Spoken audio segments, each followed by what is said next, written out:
एक बार जाऊं ना उनके पास भी और हर्षवर्धन जी के पास भी। अरे सुचारिता जी, आपसे कोई नाराज नहीं हो सकता। आप इतना हंस के डिबेट कराते हैं, आपसे कोई नाराज नहीं हो मैं सकता। एक बार क्या बात कर रहे हैं? फिर भाटी जी फिर वापस आती हूँ आपके पास। हर्षवर्धन जी जरा बताइए, मुझे ये बताइए, देखिए क्रिएटिव एक्सप्रेशन की बात हो रही है। पहली आप इन तस्वीरों को देखकर बतौर एक पत्रकार आपने क्या सोचा? क्या ये क्रिएटिव विरोध है या आपको लग रहा है ये सनातन का अपमान है?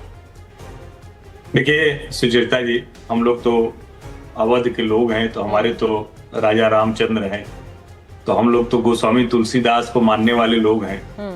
तो तुलसी बाबा बड़ी लंबी दृष्टि रखते थे और बहुत पहले वो कह गए थे, लखि सुवेश जगवंचक जेऊ, वेश प्रताप पूजी हैं तेऊ, उभरई अंत न होय निबाहु, काल नेम जिम रावण राहु। बड़े पहले उन्होंने कह दिया था। उस कालनेमी की बात नहीं, आज के जो कालनेमी भी हैं। और तुलसी बाबा कह रहे थे कि साधु संत का वेश धर के वो सम्मान पाना चाहते हैं। ये तो कालनेमी से भी नीचे गिर गए। और राम मंदिर में चढ़ावा चोरी हुई, उन चोरों, उन पापियों, उन नीचों के खिलाफ कोई कार्रवाई में जरा सी भी कसर रह जाए, इसके खिलाफ हम लोग पहले दिन से खड़े थे, आज भी खड़े हैं। लेकिन क्या ऐसे साधु संत पुजारी का हास्य बनाना ठीक है? आपको किसी ब्राह्मण का, किसी पुजारी का, किसी साधु संत का हास्य बनाना है? क्या कोई साधु संत उसमें सचमुच था? क्या मंदिर का एक भी पुजारी राम मंदिर के चढ़ावा चोरी में शामिल था? नहीं, अभी तक तो नहीं है। कल को हो तो आप उसको भी सजा दे दीजिए, लेकिन नहीं है तो क्यों आप कर रहे हैं? और मुझे याद आता है कि 2018 में सोनिया जी से बंबई में एक कॉन्क्लेव में एक सवाल पूछा गया, क्योंकि 2017 में राहुल जी ने गुजरात में बहुत टेंपल रन की थी। तो पता चला, तो सोनिया जी ने कहा था कि चूंकि हमारे ऊपर भारतीय जनता पार्टी मुस्लिम परस्त पार्टी होने का आरोप लगा देती है। अब मुझे बड़ा आश्चर्य हो रहा है इस दृश्य को देखने के बाद। और आपने मुझसे कहा कि एक पत्रकार के तौर पर आपको क्या दिख रहा है? एक पत्रकार के तौर पर भी बहुत गंदा दिख रहा है और एक हिंदू के तौर पर पीड़ा देने वाला। मैं सच कह रहा हूं, इस देश का ये फ्रॉड सेक्युलरिज्म मुझे समझ में नहीं आया। इसको हो सकता है कोई दूसरी तरह से ले। सचमुच आप किसी और पे ऐसी टिप्पणी, ऐसी गंदगी ऐसी कर ही नहीं सकते, सिर्फ हिंदू आस्था पर, सिर्फ हिंदू प्रतीकों पर। और पप्पू यादव जी, ठीक है, अच्छा है, अजीत सरकार हत्याकांड में दोषी हुए थे, बाद में वो छूट गए, लेकिन पप्पू जी बड़ी बड़ी बात कर रहे हैं और चरित्र और जाने क्या क्या। ठीक है भाई, अब क्या कहें, जब पप्पू जी ये सब बात कर रहे हैं तो हम सबको सुनना पड़ेगा। आज का समय यही हो गया है। लेकिन सचमुच किसी भी हिंदू को ये बहुत पीड़ा दे गया होगा। जैसे वो चढ़ावा चोरी, उन चढ़ावा चोरों के खिलाफ थे, ऐसे ही इस तरह का प्रहसन हास्य करने वालों के भी खिलाफ होंगे। इसमें कहीं कोई किंतु परंतु नहीं। और मैं फिर कह रहा हूं, ये और शायद मतलब दुनिया के किसी हिस्से में ऐसे नहीं हो। और जहां तक क्रिएटिविटी है, तो क्रिएटिविटी तो बहुत सी चीजों से हो सकती थी भाई।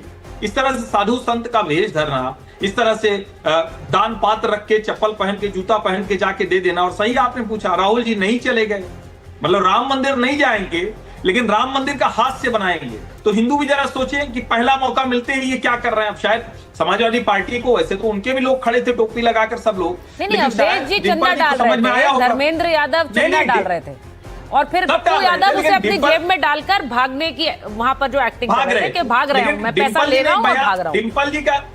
डिंपल जी का एक बयान में देख रहा हूं, अगर वो सही है, स्क्रीन पर चल रहा है चूंकि भाटी हो सकता है कोर्स करेक्शन कुछ आ रहा हो मन में, लेकिन पता नहीं। उन्होंने कहा पप्पू यादव हमारी पार्टी के सांसद नहीं। हाँ, उन्होंने कहा ये। अब ये मुझे समझ में नहीं आ रहा है। इस प्रहसन का, हिंदुओं की आस्था को हास्य बनाने का, उसमें आप लोग शामिल हैं और आप कह रहे हैं कि हमारे वो सांसद नहीं। तो ये सवाल भाटी जी से ले लेती हूं। भाटी जी, वहां तो धर्मेंद्र यादव निजी तौर पर उतनी ही पीड़ा हुई जैसे चढ़ावा चोरी, उससे कम पीड़ा यहाँ आज नहीं। धर्मेंद्र यादव जेब में डाल रहे थे पैसे, वहां अवधेश प्रसाद डाल रहे थे, फिर वहां पे वो ये भी उपहास हुआ कि चोर चोर, और उन्होंने कहा कि ये मुझे फांसी दे देंगे, अब मुझे इन्होंने चंदा चोर को पकड़ लिया है। डिंपल यादव कह रही है हमारा कोई लेना देना नहीं है, हमारे सांसद नहीं है। तो किनारा क्यों कर रहे हैं? वहां पे तो सारे सांसद उन्हें ये इस उपहास में साथ दे रहे थे, अब ये किनारा भी करना चाहते हैं, साथ भी देना चाहते हैं, ये क्या है? चुप हो जाओ। देखिए, आपको हर्षवर्धन त्रिपाठी जी को, रोहन गुप्ता जी को सनातन के सम्मान की बहुत ज्यादा चिंता है और सनातन के अपमान पे आप आक्रोशित हैं और बहुत पीड़ा है हर्षवर्धन जी को और आपको भी और रोहन जी को भी। नहीं, आपको नहीं। मैं उसका समर्थन करता हूँ। मैं भी आपके साथ हूँ इस मुद्दे पे कि सनातन का अपमान किसी भी तरीके से, किसी भी प्रतीकों से होता है तो वो गलत है। क्या बात है सर। लेकिन ये बात मेरी समझ से बाहर है, इसे कोई समझाने का मुझे प्रयास करे कि सचमुच में बैंक के मंदिर के चढ़ावे में डकैती डाल देना सनातन का ज्यादा बड़ा अपमान है या उसका अभिनय करना ज्यादा बड़ा अपमान है? क्या इन सबको जिन्हें आज पीड़ा हो रही है, जिन्हें जो सनातन के अपमान पे चिंतित हैं, इन्हें उस दिन भी इतनी चिंता और इतनी पीड़ा हुई थी जब बीजेपी के राष्ट्रीय अध्यक्ष के जुलूस में हनुमान जी को बीजेपी का झंडा लेकर नचाया जा रहा था। जुलूस के आगे आगे हनुमान जी नाचते हुए चल रहे थे, गदा लेके एक हाथ में और दूसरे हाथ में झंडा लेके। तो क्या कि इन्हें तब भी उतनी पीड़ा हुई थी? अरे ये तो धोती खोल रहा है। क्या इन्हें उस दिन भी इतनी पीड़ा हुई थी जब मोदी जी को बड़ा ऊंचा कद दिखाकर रामचंद्र जी का, भगवान प्रभु राम का छोटा कद दिखा के और मोदी जी उनकी उंगली पकड़ के ले जा रहे हैं और दावा कर रहे हैं कि राम को हम लेके आए हैं? तो क्या ये सनातन का अपमान है या नहीं है? या सनातन के अपमान के मुद्दे केवल विपक्ष के खिलाफ ही ढूंढे जाएंगे, ढूंढ ढूंढ के ऐसे बिंदु लाए जाएंगे? ये राम मंदिर अयोध्या में, जो राम मंदिर में नृपेंद्र मिश्रा जी के शब्दों में डकैती पड़ी है, हमने तो चोरी कहा था, नृपेंद्र मिश्रा ने कहा कि चोरी नहीं डकैती हुई है। चूना लगा दिया। इस डकैती के मुद्दे को विपक्ष तब तक जिंदा रखना चाहता है जब तक एक एक डकैत को सजा न मिल जाए और तब जब तक प्रभु राम के मंदिर से लूटा हुआ धन बरामद न हो जाए। जो उस धन से अवैध मकान बनाए गए हैं, जमीनें खरीदी गई हैं, बैंक बैलेंस बनाए गए हैं, इनकी प्रॉपर्टी जब्त होने में देरी क्यों हो रही है? सही। क्या बाबा के बुलडोजर में डीजल खत्म हो गया है? जो बाबा के बुलडोजर जेब कतरों के लिए तुरंत निकल पड़ते हैं, इतनी बड़ी डकैती डालने वालों के खिलाफ अभी तक बाबा के बुलडोजर क्यों नहीं चले हैं? आज मूड नहीं कर रहा, इसे कल देखते हैं इस काम को। अभी क्या ये नई नई SIT बनाकर नए नए जांच के ड्रामे करके इस मुद्दे को दबा देना चाहते हैं, देश की जनता को गुमराह करना मुझे तो चाहते हैं, ऐसा इसे लगता शांत है करना जो भी चाहते हैं। भगवान राम का भक्त है या फिर जो आस्था रखता है, उसके लिए ये चढ़ावा चोरी, चंदा चोरी बहुत बड़ा मुद्दा है। तो इसको लेकर मुझे लगता है कि वो बड़ा मुद्दा है या ये बड़ा मुद्दा है, बिल्कुल क्लियर है, स्पष्ट है कि चढ़ावा चोरी सबसे बड़ा मुद्दा है।